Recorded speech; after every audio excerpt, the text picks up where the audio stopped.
Hello, my moms. Here we are on Calm Mom Conversations. And today we're going to talk about how we stay calm with our kids. So before we begin, like I always say, grab your favorite beverage and just take a moment to listen to what I have to say. And today I'm drinking water. Let me know what are some of your favorite beverages to have during the day. And we're going to go ahead and get started. So, have you ever thought, why can't I stay calm when my kids need me the most? And I want to share a moment from a client that I had this week that explained exactly what I'm talking about. You know, I've been seeing her for a little while, and she's a good mom. She shows up, she volunteers to school events. She is with the her kids in the evening hours. She reads them stories. She cares deeply, and she definitely wants that connection with her kids. But she told me about a moment. It was after a long day. Dinner needed to be made. Her phone kept going off. Her mind was already running through everything left to do in the evening, and her child asked a simple question. Not a big deal, right? But she felt it rise in her, and she responded sharp. Not yelling, not it was not a loud yell, so it wouldn't scare anybody that was listening, but there was this sharpness. And it was felt instantly by her and her child. And she immediately thought, why can't I just stay calm? And I told her something that I want you to hear too. This isn't about being a better mom. This is about something most of us were never taught.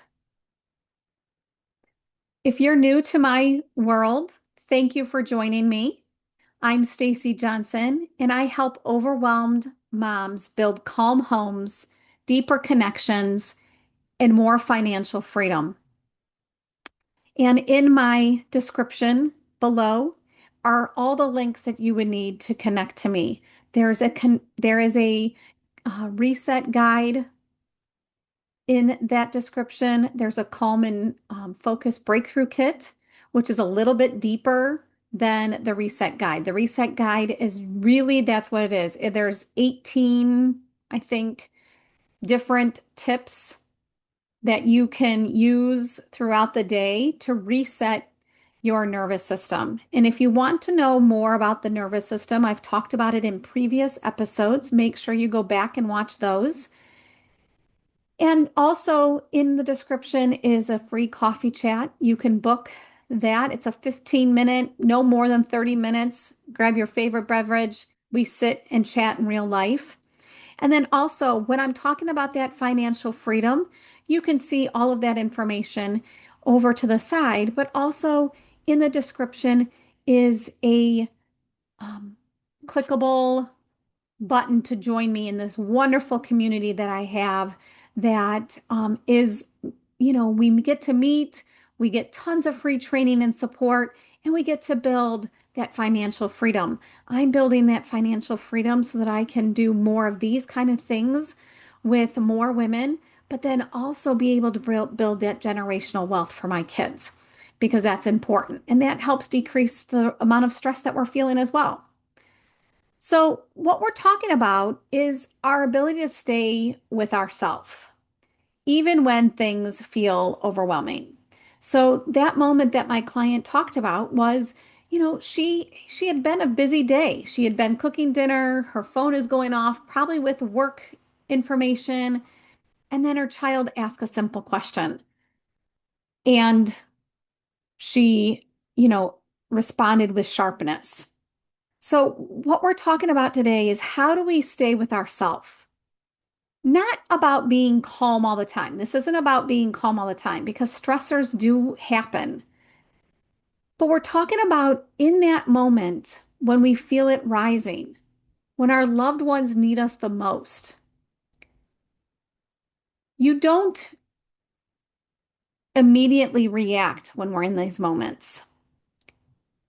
And if that space between feeling and responding is what we're talking about, you know, we're talking about that feeling of feeling overwhelmed and before we respond. And we usually don't take that time to recognize that space. But recognizing that space or allowing that space allows us to stay connected instead of getting pulled into that moment. So, for a lot of us, this is what it looks like. And it also looked like that for my client. We're doing okay until that one more thing happens. We're being patient until we're interrupted again. We feel present until our mind feels overloaded. And then we snap, we might shut down, we walk away frustrated, and later we feel guilty. And my client said to me, and I know that other moms say this too, is that I don't like how I show up in those moments. And it's not that we don't love our kids because we all do. And I asked my client this simple question, and I want to ask you guys the same thing. What do you actually want in those moments? Let me know in the comments. My client said, I want my kids to feel safe coming to me. That's it. Not a perfect response, not saying everything right. We want our kids to feel safe. That's it. Just safe. And they're not going to feel safe if they fear that we might snap, that we are frustrated, that we have a tone. That doesn't help them feel safe. Because our kids can feel too. They notice when we have a tone, they notice our emotional energy. They can notice that within us or just in the space. And they notice our presence, you know. But kids are kids. And so if we're doing dishes and if we're doing this and then we're checking emails from work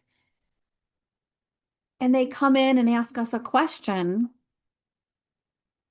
it's that moment that sometimes can make us feel very overwhelmed. And so when we're feeling overwhelmed, even if our words are right to our children, it doesn't land the same if we are not in that right energetic field, that we are not really physically present. Connection comes from that steadiness, that area of safeness. It's not about being perfect. And why is sometimes this so hard? Because just like all of us, moms, we're not just parenting. We're managing everything, schedules, decisions, everybody's emotions, all the responsibilities. And usually we may have a hard time saying no, and so we volunteer to things when we really don't have the time. So that adds on more responsibilities. And we're doing all of this without a space to reset. So I asked my client, when do you get a moment during your day to just pause? And she giggled and she looked at me and said, I don't. And that is the reality for so many of us. You're expected to stay calm without ever getting a moment to come back to yourself. And I know how this is because this is exactly how my life was going until a crisis hit my home. 4.5 years ago, my husband passed away, and my life looked exactly like this. I snapped. I, was running everything. And once that crisis hit my home, I realized that I needed to make some changes to feel more connected.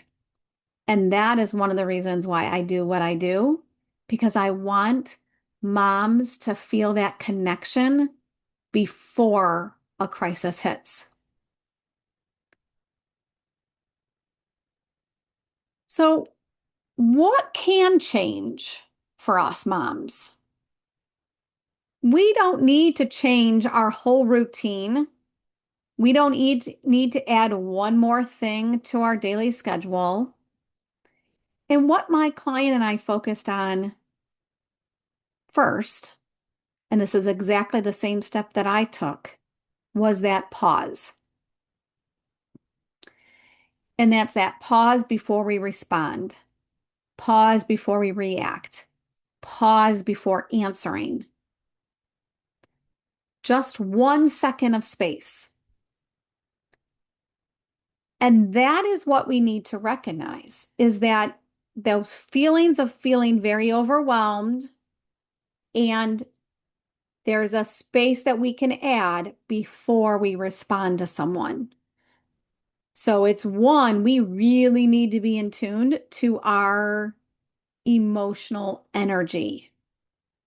We need to really be in tune to when we are at these lower level.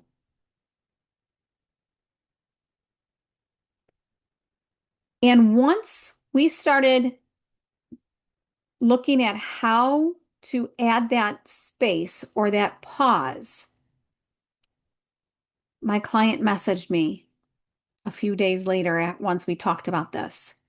And she said, I felt it coming up. I was doing dishes and my daughter came in and asked me to play a game. And I felt that overwhelmed emotion. I felt that I felt I was already at a lower level.